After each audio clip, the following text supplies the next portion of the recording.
Burrow steps away from the throw. Catch man! Justin Jefferson has it at the 38. Racing down the far line. Sideline 10, 5.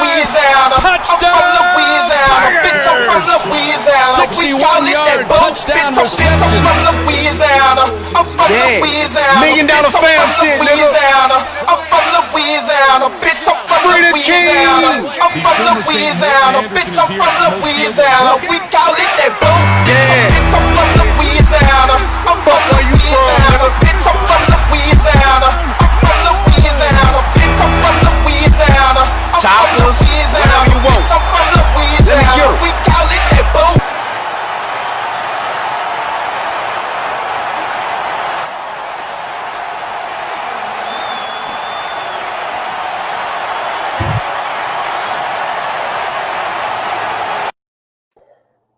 And how's it going, folks? My name is Sean Militello, and I'm joined by special guest, Mr. Michael Balco.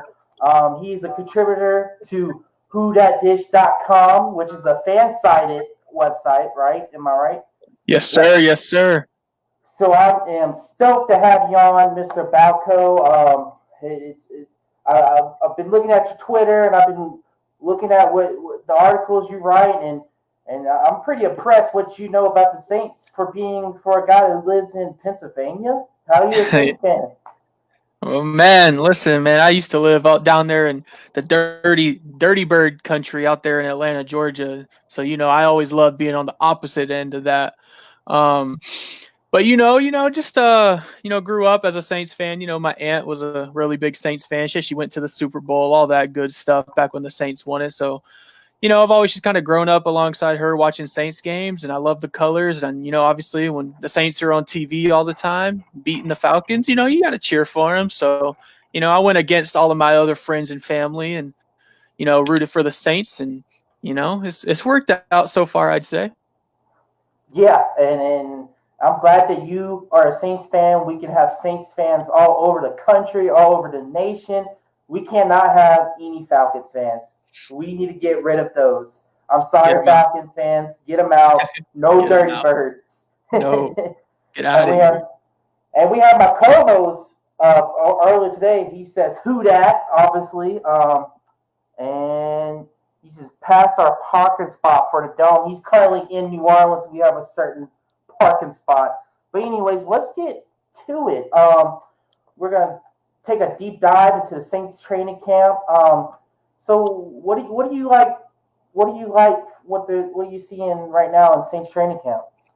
Yeah, so there's obviously like a few names that are kind of, ringing a lot of bells out there. PJ Williams having a really big camp. He needed a strong camp. They kind of brought him back on a 1-year deal. They wanted to really make kind of like a prove it year for him almost. They re-signed him pretty late into the offseason as well. Pretty late into like the free agent re-signing period almost. But he's got 4 pass breakups, 4 interceptions since the start of camp. He's lighting it up. Ty Montgomery's been making a lot of flashy plays. He's obviously in that mix to kind of make the roster there.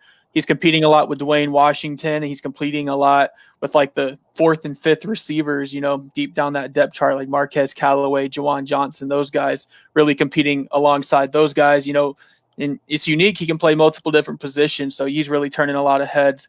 Another guy that's looked really good is Sheldon Rankin. He's looking agile, he's looking fresh, he's looking healthy, alongside Alex Anzalone, who's back fully recovered from his injury. We're looking young, we're looking fresh, we're looking like we're ready to make a run at this Super Bowl this year. Yes, indeed, and I hope we do make a run to the Super Bowl. And I was about to mention PJ Williams because he has had 4 interceptions and 4 pass breakups. I've seen that where Nick Underhill tweeted out, and I was like, wow, he's really doing pretty good. I think he's playing He's playing that nickel role and playing some free safety. Am I right? Yeah. Nick Underhill's actually from Pennsylvania with me. We're actually in the same city, believe it or not. He went down to New Orleans. I found that out not too long ago too. So yeah. But yeah, PJ Williams been balling out. I haven't really seen too much of like CJ Gardner-Johnson. I'm not really sure where he's been playing at. Probably the same position, but PJ Williams kind of shining a little bit out there. So it's going to be really interesting to see where he kind of fits in, it's unique though. The Saints never just run your typical like 4-3-4. They never run like your typical defenses. So, it's very unique, because they can use several different cornerbacks, safety, stuff like that. DJ Swearinger's a guy who's looking really good in camp too, and is going to be competing for some playing time out there for sure. Yes, and we have another question with Ryan. He wants to know about Cesar Ruiz. What's the update with him? I know he's been playing some right guard instead of center. He's also, I think he didn't play in the last practice. I think he sat out. I think that's what happened. Yeah. So guys who've been playing, practicing a lot, playing a lot, they usually get like a day of rest. He wasn't injured or anything. It's just simply a day of rest to, heal up those joints. You don't want to work guys too hard, especially when we're getting down to the nitty gritty here before the season's about to start. But yeah, he's been playing a lot of guard, playing a lot of center. Likely week 1, he's going to be our starting center under Drew Brees. Going to be getting the ball from him. Obviously, Eric McCoy, I think he's just a more polished guard, and so I think they would rather just take their chances with Ruiz at center. He was like one of the highest ever graded, like smartest centers to ever come out of college. So, I think they're very, very excited about that. And yeah, I think he's going to end up being the week 1 starting center, and Eric McCoy seems more than willing to transition to guard. And, I think McCoy is a little bit of a more polished guard. He's just a little bit more agile. So I think what's going to end up happening is, they transitioned Ruiz to guard at first so that he could kind of, be flexible in that guard position if he were to be needed there. But at the same time, also kind of learn the calls from Eric McCoy, who's been the center, so that he's learning those offensive line calls without having to make the offensive line calls right off the bat. So it's kind of like a transition almost for him. I think as camp starts to end and we start to get into the start of the regular season, we're going to see a lot more of Cesar Ruiz at center rather than guard. And that makes a lot of sense. And honestly, that clears up what I was thinking about the whole situation. And It makes tons of sense. And since we're already on the old line, Andres Pete, is he going to be able to start the season on time? Is he going to be healthy, or are we going to see Nick Easton at the starting left guard week 1 against the Tampa Bay Buccaneers? Yeah, it's hard to tell. I mean, he's already back doing regular practice things. He's been doing a lot of running. He's really slimmed down a lot this offseason, so that's obviously a very good sight, especially after the Saints just, in my opinion, a little bit overpaid for the man. But, 5-year extension, you got to secure your O-line. Nothing wrong with that. But, yeah, he's slimmed down a lot. He's gotten a lot more muscle, and I think he'll be able to bounce back before the start of the regular season, hopefully. But if not, he should only miss a week or 2 at the start of the year.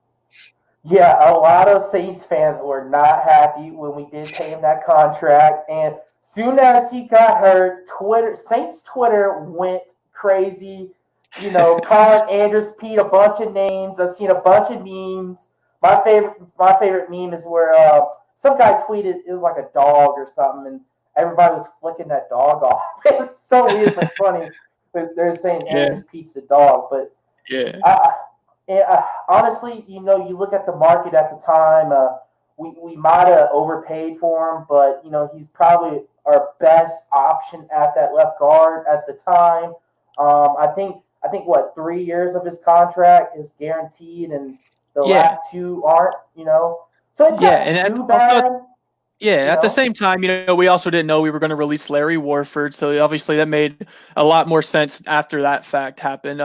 Larry Warford obviously was struggling with weight issues, just wasn't on the same page with the Saints coaching staff and stuff. So obviously they released him. It ended up being a good decision. He opted out of the season, so obviously it's nice to have Pete now, because we obviously with COVID and all of that, you don't know who's going to opt in, opt out. Thankfully, all the Saints starters decided to continue to play and everything like that. So, yeah, we also didn't know, Larry Warford was going to be released. And obviously with the drafting of Cesar Ruiz and Eric McCoy moving over to the other guard, ended up making a whole lot more sense now that, we're looking in hindsight. Obviously, it sucks he's injured right now, but, he knows the system. So, you kind of want to overpay to keep guys in town, especially with a season like this. Honestly, more that I think about it, the better I think it is that we ended up keeping him in town. You don't have to teach a new offensive guard or tackle anything new, So, I mean, Nick Easton also spent last year in our system, so he's going to fill in well. And actually, I kind of wrote down a few stats. I didn't know we were going to talk about this, but, I was writing it for an article, and I have it on a piece of paper here.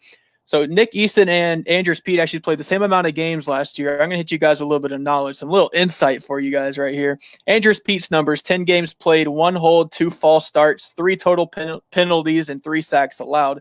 Nick Easton had a lower Pro Football Focus grade, not sure why, but he played the same amount of games, had no holds, had 2 false starts, 1 less penalty, 2 total penalties, and then he only allowed 1 sack. And obviously, everyone knows Pete about, getting Drew Brees injured, all that stuff. But yeah, Nick Easton's going to be a solid replacement if Pete's not able to go for the first couple of weeks. Right, and that's why you signed Nick Easton to the contract like we did. It was kind of sort of a big contract for a backup, guard / center. He can also play a little center as well. And I think he was formerly with the Vikings as well. Mm-hmm. So, I think we're pretty loaded at the offensive line position. I was looking through the depth chart, and I'm like, wow, we're really loaded. We signed James Hurst, the former Ravens, and I think he was suspended for 4 games or something like that. Yeah, first 4 games of this season, he's going to be out. Yeah, and a lot of people are high on him. A lot of Ravens people were high on him. They actually think he's a starter. He's a starting offensive lineman, and you still got Will Clapp, Cameron Tom, who was out for the season. He showed some promise in years before as a backup center. Sometimes played a little guard, and I think we got Ethan Greenrich, and then Patrick. I can't pronounce his last name. Omame. Dude, I like him. He's a solid backup, and I like it when he comes in and he plays as that 6th offensive lineman when he has to report himself as a eligible receiver. I know they do that sometimes with Clapp as well. So. I think a guy who's really going to turn some heads, though, is Calvin Throckmorton. He's a undrafted free agent out of Oregon. He can play center, guard, tackle, both tackle. He can play anywhere on the offensive line. I think he'll end up making the team as like the final offensive lineman to make the cut, simply because he can literally play center, he can play guard, and he can play either tackle, either guard. So it's really resourceful. And he played, I think it was 54 consecutive games in college without allowing a sack, which is an outstanding number, especially in the Pac-12 that produces outstanding defensive linemen and linebackers. To go that many games without allowing a sack and to start as many games as he did at each position, like, it was pretty an even spread. He started most of his games as a left guard or tackle, I believe. I don't remember off the top of my head, but he started a few games at center. He started a few games at left and right guard, each tackle spot. I think, his versatility is going to be huge, and especially if Pete's going to miss a couple games, and the fact that James Hurst is suspended the first 4, he could sneak into that starting, maybe not, obviously not the starting lineup, but he could sneak into that 53-man roster simply because the Saints aren't going to want to put him on the practice squad and have it, risk another team being able to steal him away. So. Absolutely. You brought up a good point, and he's a guy that I actually looked at before the draft started because of that versatility, because Sean Payton loves the versatility with his backup offensive lineman, where he doesn't have to have a backup for every single offensive line position. He could just run with 2 or 3 backup offensive linemen where they can just start at any position. You've seen in the past years with Clemente. Now he's with the Texans, I think. So he loves guys like that who has versatility. So he's a big candidate to make the 53-man roster. And I'm glad you brought that up, because that's a very good point. Even though I don't have him on a 53-man roster, but he certainly can make the team, and with the versatility he has. So especially over a guy like Will Clapp, who, I think he started a game or 2 or came in. He seems to struggle at times, Yeah. And it's also worth mentioning that Calvin Throckmorton was our highest paid undrafted free agent, which usually means that, you're likely going to make the roster. Like, coming into last year, our highest paid undrafted free agent was Deontay Harris. So, all of that good stuff. And that's true, because we signed Carl Granderson last year to a big undrafted rookie contract, and he ends up making the team, and he actually made some impact plays last year, a few of them, when he came in. So I think you are right when the Saints give that undrafted rookie a bigger contract, most likely he has a real big shot at making the team. He will, and that's certainly a good point. Ryan brings up Dwayne Washington on the COVID list, which I seen that on your Twitter. You reported that. He tested positive, right? I think so. Yeah, It's hard to tell. So the COVID reserve list means you either tested positive or you came into contact with someone who tested positive. So obviously he's in, like I mentioned at the start of the show, or maybe it wasn't at the start of the, or yeah, it was at the start of the show. But you know how he's in that battle with Ty Montgomery. So it's kind of a tough break for him right now as we're getting to that final stretch. Last 2 weeks of camp, you know, he's really trying to make that final push. He's looked pretty good in camp too. He's just kind of looked like himself. You know, obviously he's a versatile running back. You know, he's almost Alvin Kamara-esque, but you know, Ty Montgomery obviously could play running back and receiver, so he kind of has the upper edge. So that's obviously kind of a tough break for Dwayne Washington right now.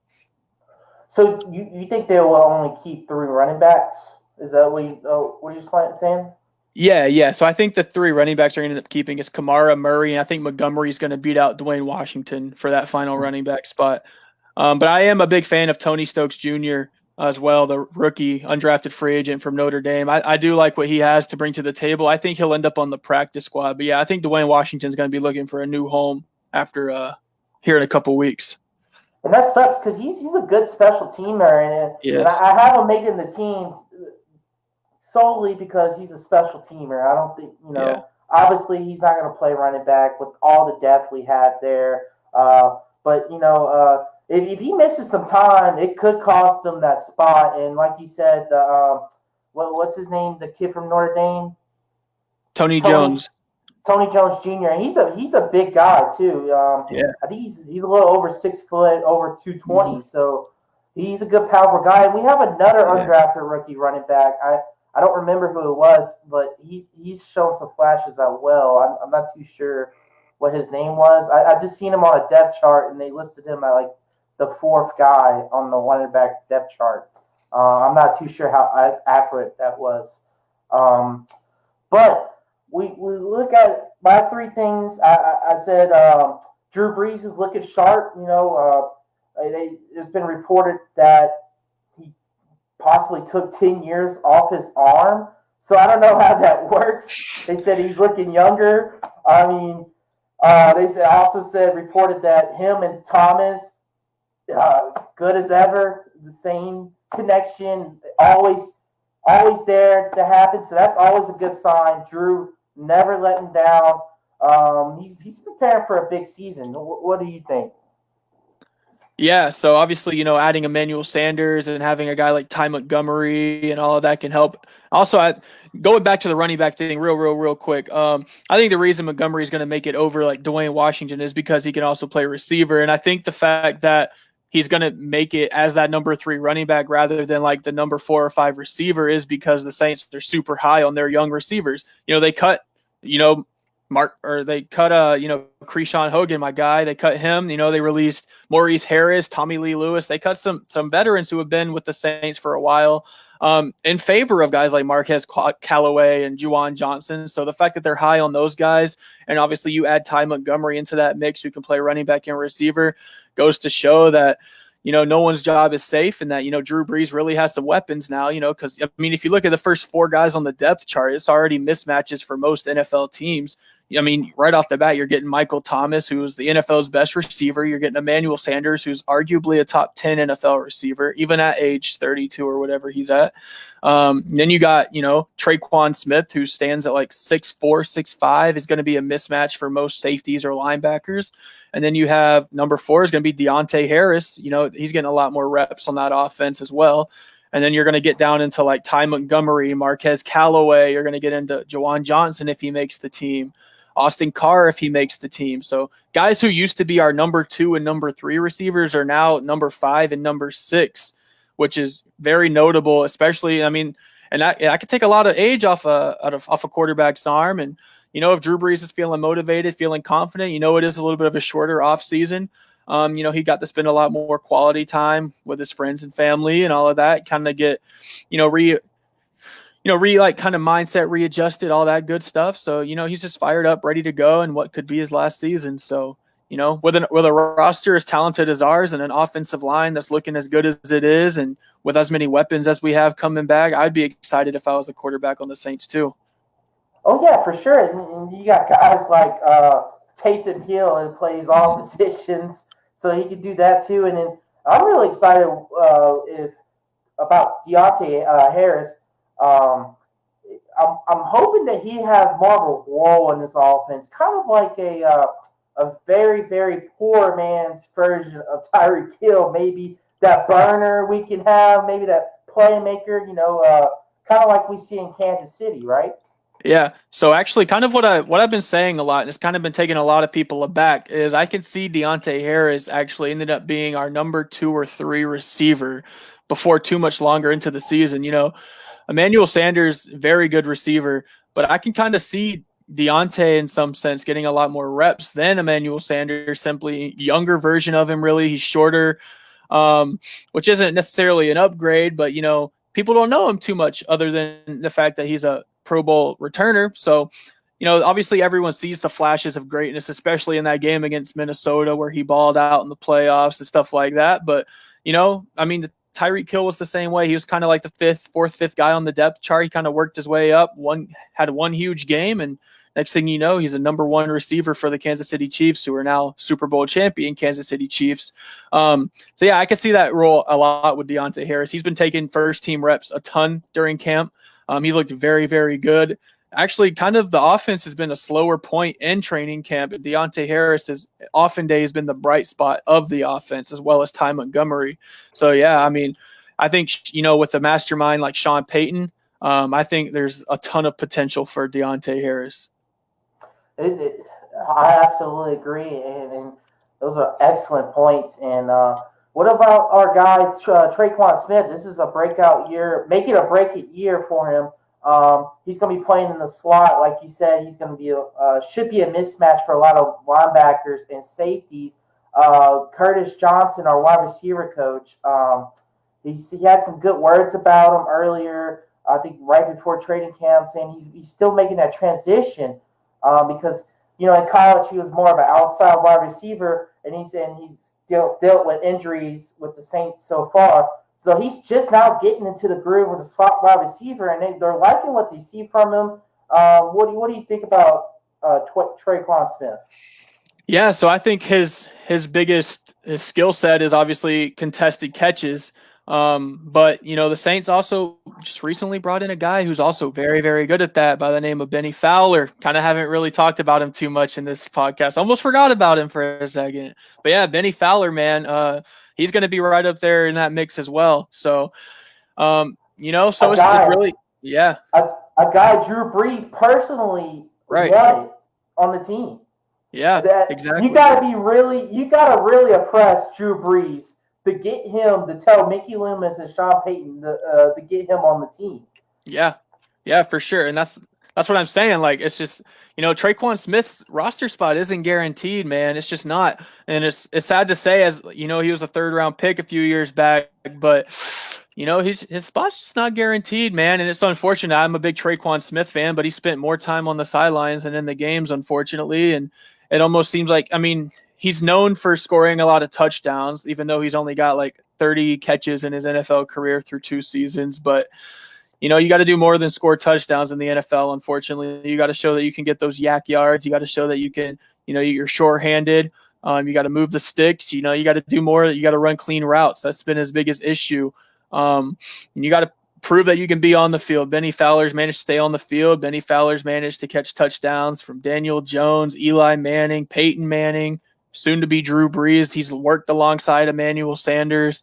So obviously there's already chemistry there. He worked out with Drew Brees in Denver earlier this year. So, there's already a lot of chemistry between those guys. Obviously Drew Brees and Traquan Smith have chemistry as well, but I think Traquan Smith is going to make the team as well as Benny Fowler, but it's just going to be unique to kind of see who's going to be ended up taking those first team reps and who's going to kind of, between those two, who's going to end up getting more playing time.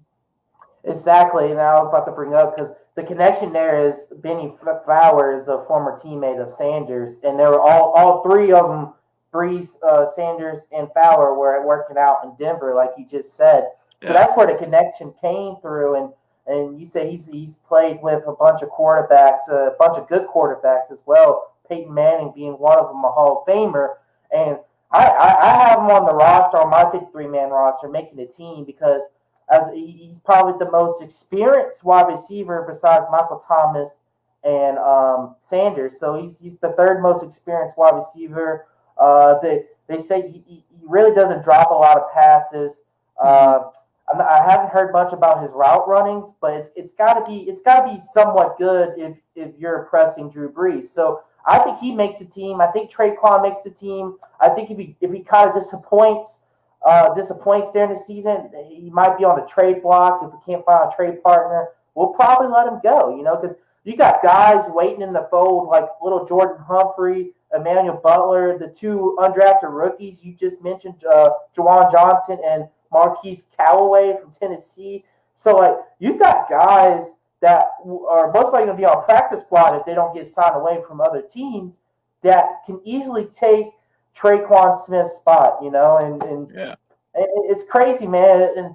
And if you're not a Saints fan, you're thinking like who are these guys, But that just tells you how talented Drew Brees is as a quarterback to make these guys better than what they are. And that tells you how of a mastermind Sean Payton is. He can literally plug anybody in, and they could probably produce pretty well, Yeah. So cut day is going to be a very, very good and bad day for us because we're going to have to see which guys are basically going to be gone because there's no way we're going to have Emmanuel Butler, Marquez Callaway, Juwan Johnson all still on our practice squad after the first week of initial cuts. There's just no way. These guys are too talented. So, cut day is gonna be good. It's also going to be kind of bad. You start to form connections and kind of root for these guys.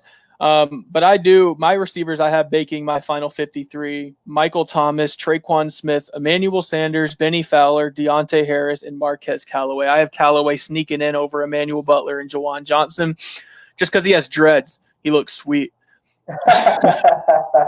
Dreads, man, they always look cool, especially when they perform well, you get that rocking swag. That number 12 too. So, Marcus Colston. Marcus Colston, the quiet storm, the most underrated wide receiver possibly to ever play the game. Hands down. Never made the Pro Bowl, And it's a shame. And my JDF crew that's based in Massachusetts, they're big-time Patriots fans. And I always get in the debate with them about Drew Brees and Tom Brady. And I'm like, Tom Brady has by far had the better talent as weapons. But that's another topic, another debate on another day. I could literally do a whole show about that. But we will. Yeah, we certainly will. And I'll bring on a Patriots fan. We'll kind of debate. That'd be kind of cool. We'll do it. Let's do it. And we will. And then let's get into maybe a disappointment so far. What are your disappointments so far in the camp? Yeah, so, obviously, like I kind of talked about earlier, the offense being a little slow is obviously a big disappointment because we have all those big names. But, yeah, just kind of, Kiko Alonso being out, so disappointment. We kind of been struck by injury bug a little bit already. Not too many big names, but, like Johnson Batamosi's out. Kiko Alonso's out. Noah Spence is out. We just lost a couple guys. Jalen Dalton is out. So, just kind of simple things like that. Obviously, Andrews Pete being out. So, obviously, whenever you see guys injured, especially during training camp, it stinks. You want to have the best competition at all times. You don't want someone to lose their job for the simple fact they're injured or, they're having to sit on a quarantine list because their great-grandma who had contact with somebody.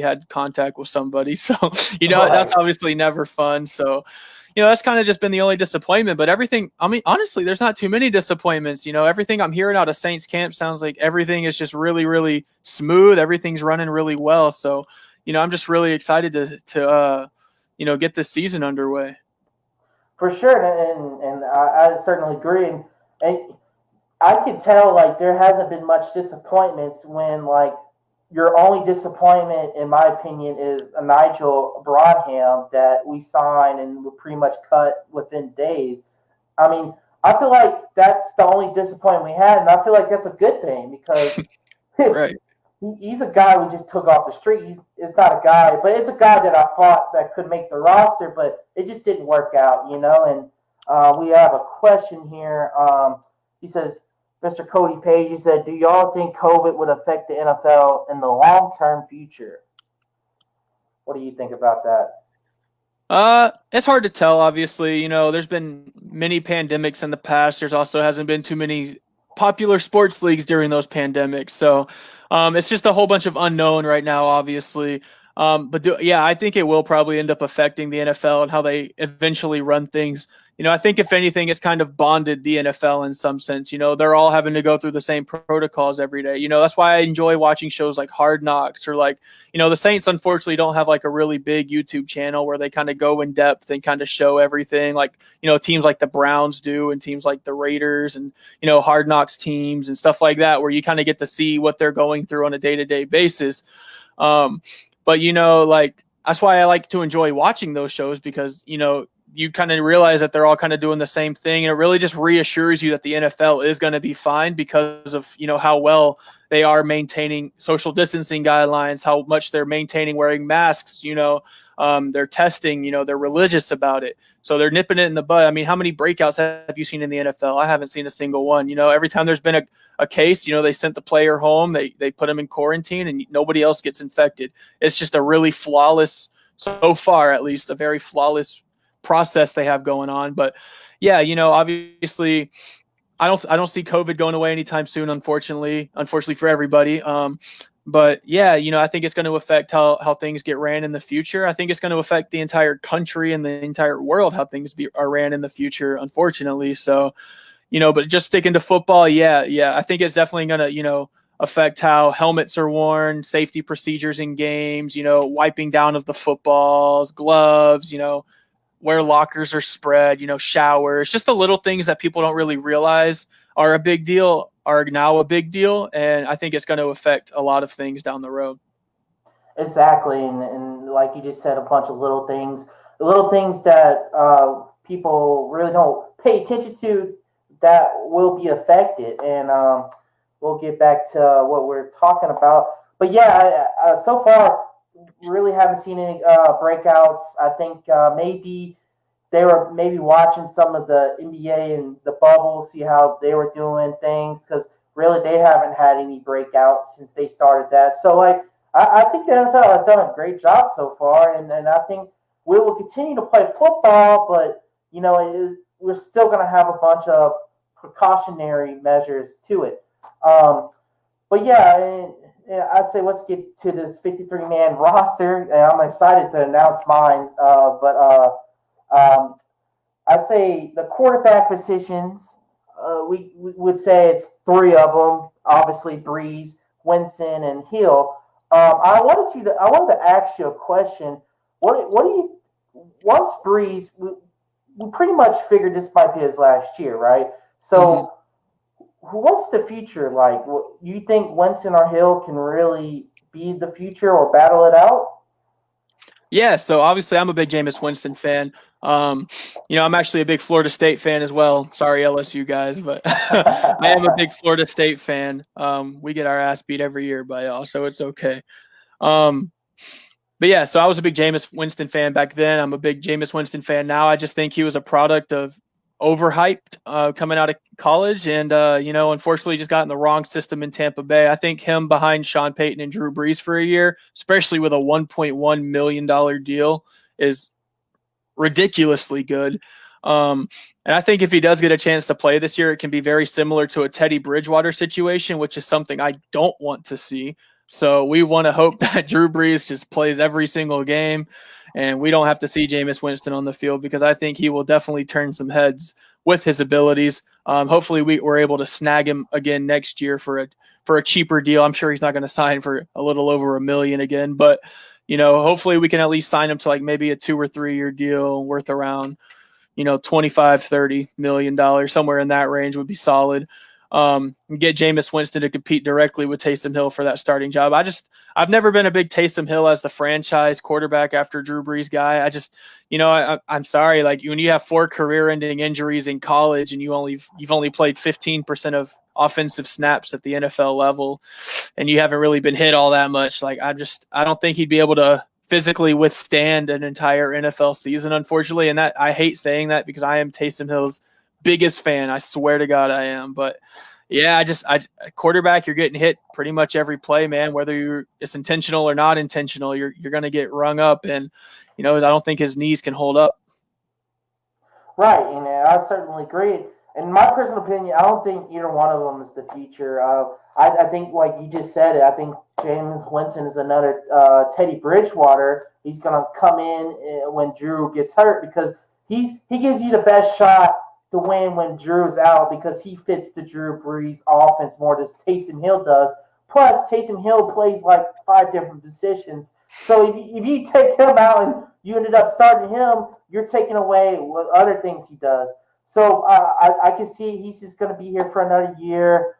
He might, down the road, go to a different team, maybe get a chance to start, and maybe beat the guy like Teddy Bridgewater. I think I don't think he will be the future. I don't think Taysom Hill will be the future because you're going to have to change a lot in the offense. You're going to have to change to a running offense, just like what Baltimore is doing. A lot of RPOs. You're looking at a lot of undefined quarterback runs.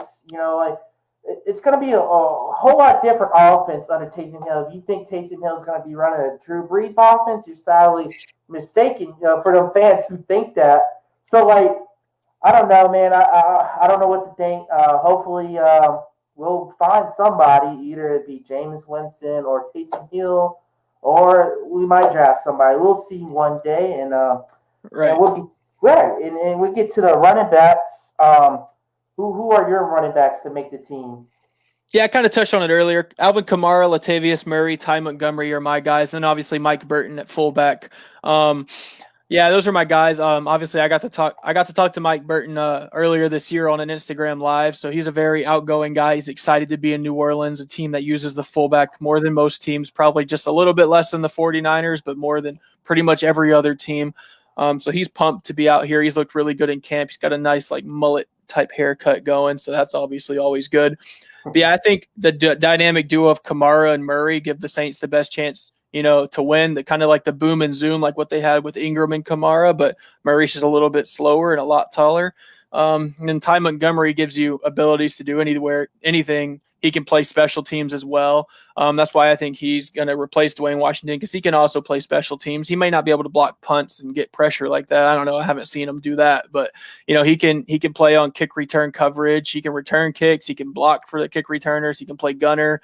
He can play receiver, running back, probably play safety if you wanted him to. He can play just about anywhere. So, Sean Payton is he's a fiend for versatile guys. So, obviously when you can have more versatile guys, it's more for the opposing teams to study throughout the week. And so I think it's just one more guy opposing teams will have to study and kind of prepare for. And kind of the way the Saints run their offense is they just kind of go with the hot hand. So if Taysom Hill's hot one game, he's going to get the ball 10 times. If Alvin Kamara's hot, he's going to get the ball 15 times.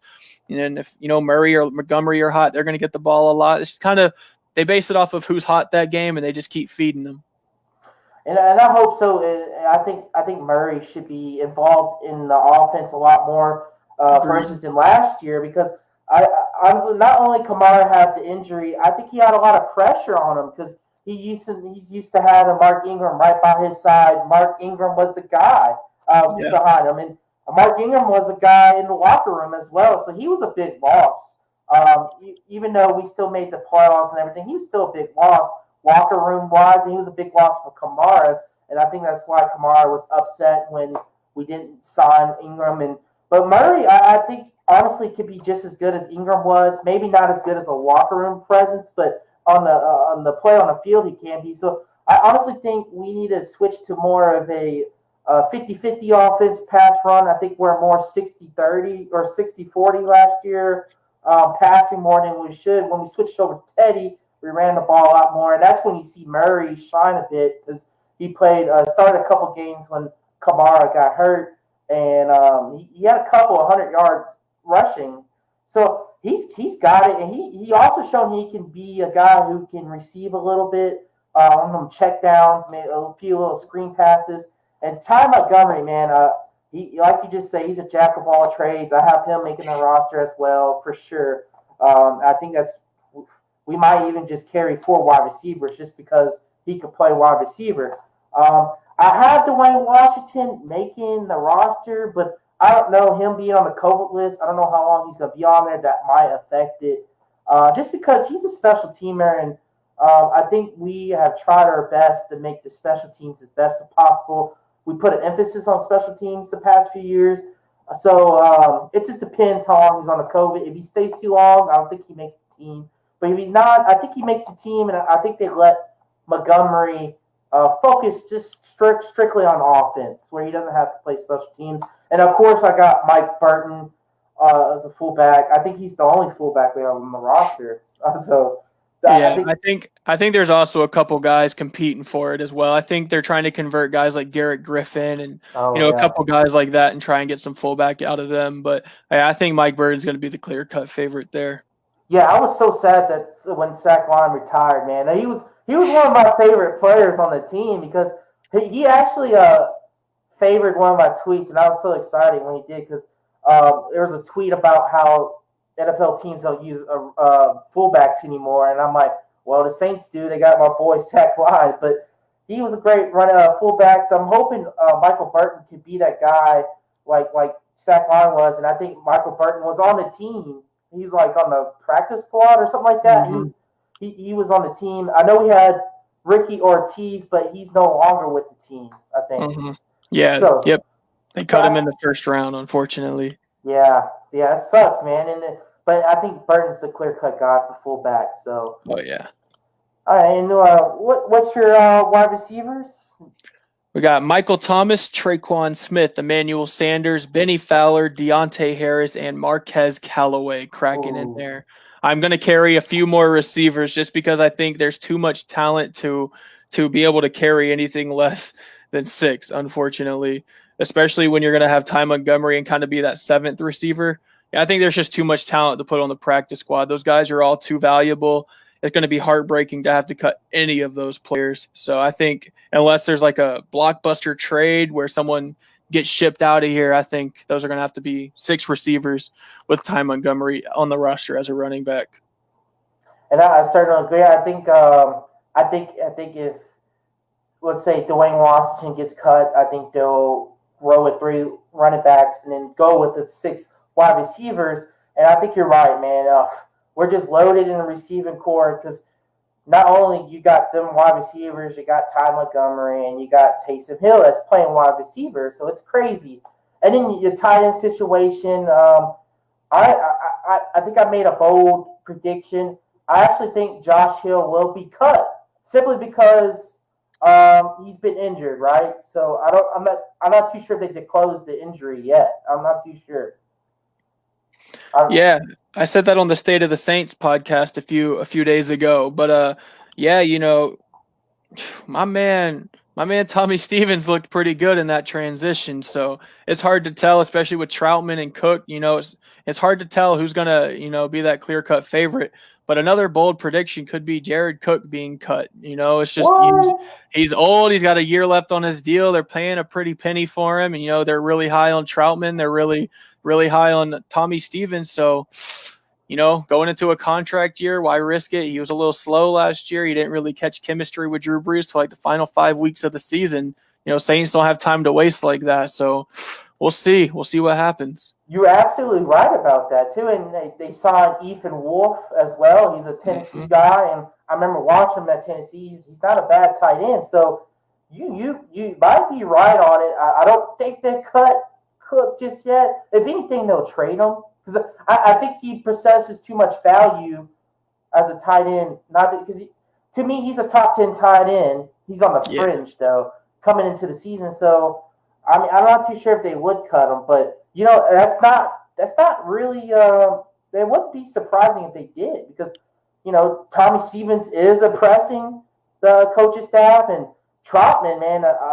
When I was watching his game film, and this is film, I was watching the whole games. He can block as well, and I think if he could show that he can block and receive at the same time, I don't know. That's why I say if Josh Hill continues to miss time, he'll get cut and maybe Cook. Who knows? Yeah. It's just the Saints are in a little bit of an interesting time period. I've said this a few times where they're at the same exact time that they're preparing for a Super Bowl. and they're adding all these veterans at the exact same time. They're trying to weed those veterans out in certain areas and get youth. So the tight end position is kind of one of those spots where there's always been an old tight end. Ben Watson, except for since Jimmy Graham really left, has been like kind of just recycled goods almost. We've had Ben Watson, we've had like Michael Humanui, we've had, all sorts of different guys just play that tight end spot for us. Josh Hill's a little older too. And Jared Cook now. Jared Cook was a little bit more productive than those guys, but still, it's like kind of the same general basis. We can't continue to, keep these old guys around and, expect that at the end of the year when we're going to be losing 22 players to free agency and have to make all these tough decisions. That's why I think, favoring towards releasing a little bit of an expensive guy in Jared Cook might be the move the Saints make rather than getting rid of old reliable Josh Hill and then, just rolling with the guys, because I think they value the future and the potential Tommy Stevens have more than they value the 1 year they have left with Jared Cook, because it's just not going to be feasible to bring Jared Cook back after this year. Yeah, I don't think Tommy Stevens gets cut at all, because there's a reason why you traded up back into the draft to get him, and obviously Carolina's seen something in him. So I don't think they cut him at all, because if you cut him, then why did you even trade up? It wouldn't have made sense, even though it was a 7th-round pick, but still, I don't think they cut him at all. One of the veteran tight ends will be cut, so I think we're on the same page there. I certainly agree that will happen, so I don't think it wouldn't be a surprise.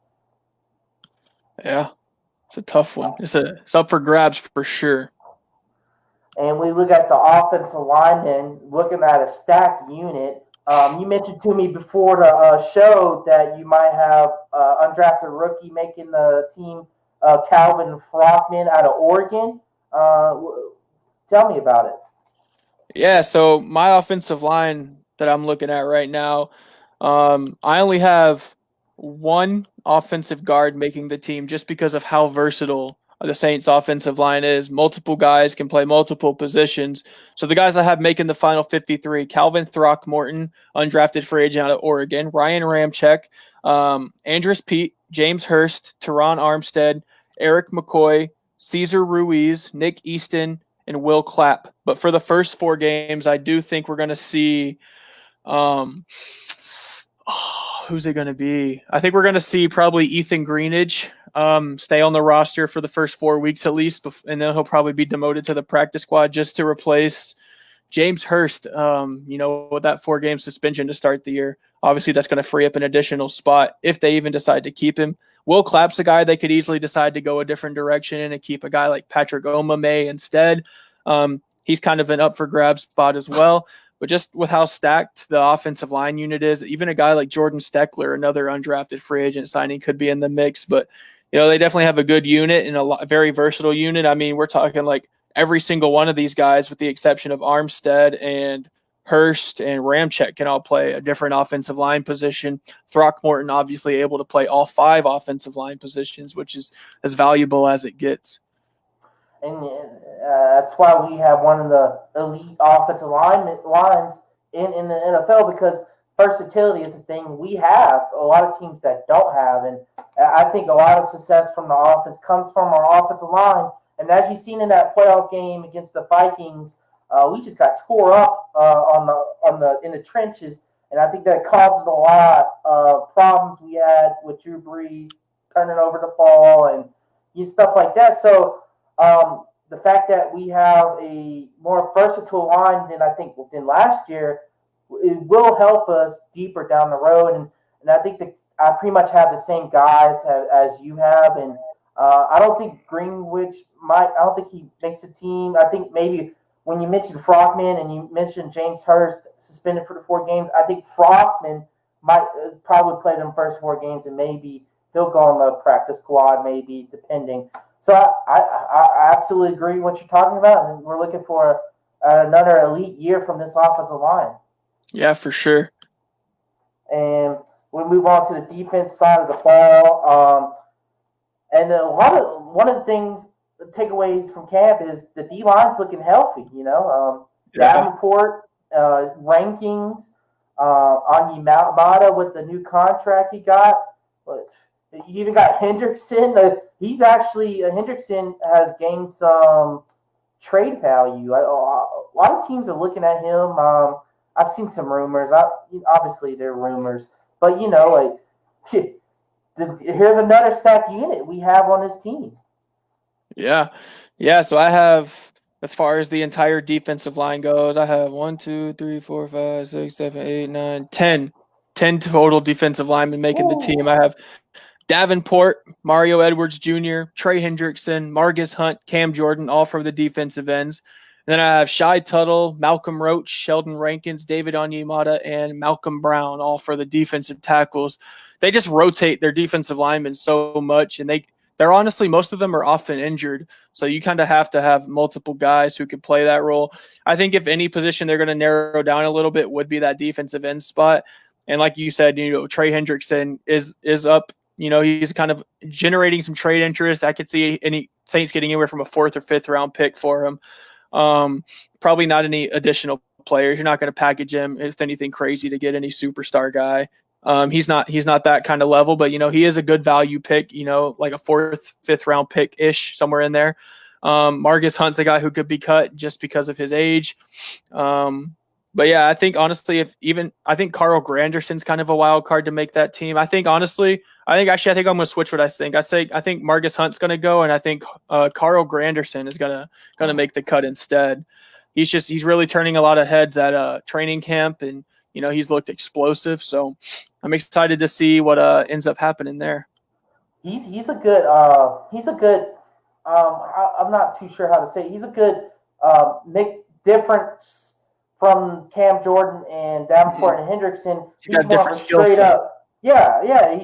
Straight up pass rusher. And when we need that pass rush, he's the guy that we need to bring in, especially when we have these NASCAR packages, which I think you're going to see Seth Braun in those packages, rushing the passer. Granderson has the ability to almost just be like a stand-up linebacker, kind of like a 3-4 linebacker on the edge. Kind of like a Vic Beasley almost. Exactly. So I think he makes the team for sure. I actually think Mario Edwards gets cut. Oh wow. Yeah, I think we'll keep. Let's see. I think we'll keep Jordan. We'll keep Granderson, Davenport, Hendrickson, Rankins, Onyemata, Brown, Tuttle, and Margus Hunt. I think we keep Margus Hunt because of his height, 6'8". Maybe he's a guy that we'll put on the field goal team that maybe or punts to maybe block it. I think we'll cut Mario Edwards. I really like Malcolm Roach. I liked him when I watched him play at college. I'm hoping we can keep him on the practice squad. He's a Louisiana native. He's from Baton Rouge. So I really hope we can keep him on. I really like him because he has versatility. He could probably line up defensive end, nose tackle, the other tackle position. He's a pass rusher. And I watched him when he played Texas, when he played LSU, and he was just all over the place. I like what I've seen from him. Hopefully we keep him on the practice squad. Yeah, for sure. I agree with that completely. And we have a guy here, Tedra Covington. He says he believes Edwards would be cut too.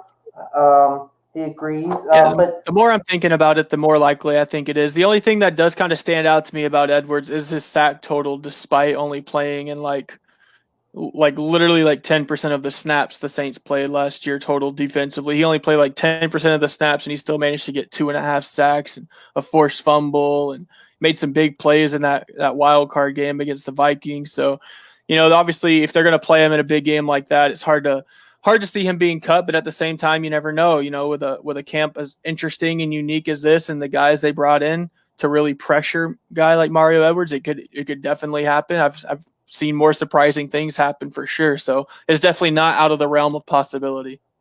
And he's a hard guy to get rid of because he has versatility too. He can line up defense end, nose tackle, defensive tackle. He's a versatility guy, and I think it'll come down to him and Margus Hunt for the last position for the D tackle. But I think they want to maybe put more emphasis playing maybe Shy Tuttle a little bit more. Pretty much had a breakout year last year as an undrafted rookie. And with Onyemata, with the new big contract, maybe they play him more until he gets tired, and you rotate the backups in. So I think it will come down to Hunt and Mario Edwards. Well, I'm thinking about it when you mentioned that Edwards does provide some value. So we'll see what happens. I just think Hunt could be like a guy you just see on special teams, special teams guy, So we'll see what happens. I think it's going to be really hard. Another group that's going to be down to the wire. So it just tells you how talented this team is. Saints are loaded. And then we go to linebacker positions, and when is Kiko Alonso supposed to come back? I'm not too sure when he's supposed to come back. If I'm being completely honest with you, I don't think he ever will. I think he'll end up being released off of this injury. I think there's too much youth. I think there's too many, firm, strong players coming back for him to even make the roster. And it's going to literally cost the Saints nothing to cut him. He took a massive pay cut to even stay with the Saints at all. And honestly, I just didn't see enough production from Kiko Alonso to keep him around. His style of linebacker is kind of the same as Nigel Bradham's, which isn't really today's linebacker. You have to be smart with how you headhunt. Like Demario Davis is a very physical linebacker as well, but he's very smart about the way he tackles. Guys like Kiko Alonso and Nigel Bradham, which could be another reason he was released, and another reason why I think we could see Kiko Alonso being released is because of his tackling and play style. It's very difficult and hard to see, physical linebackers like that stick around. And yeah, he is projected to come in like the middle of the season, like Tedrick Covington just said. He's going to be on that injury list for a while.